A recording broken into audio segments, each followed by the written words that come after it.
বাঁশবাগানের মাথার উপর চাঁদ উঠেছে ওই, মাগো আমার শোলক বলা কাজলা দিদি কই। তো এই বাঁশকে নিয়ে কিন্তু অনেক কবিতা, অনেক গল্প, অনেক ইতিহাস আছে। তো আমরা কিন্তু সেই বাঁশকে নিয়ে একটি বনসাই করার চেষ্টা করছি। এটা একটি বাঁশের বনসাই।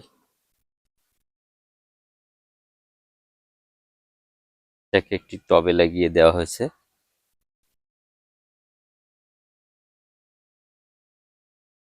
এটা কিন্তু এখন কিন্তু বেশ ঝোপালো হয়েছে, দেখতেই পাচ্ছেন। এর একটা কঞ্চি কিন্তু অনেকটা লম্বা হয়ে বাঁকা হয়ে আছে। এটাকে আমরা একটু ডিজাইন করার চেষ্টা করছি।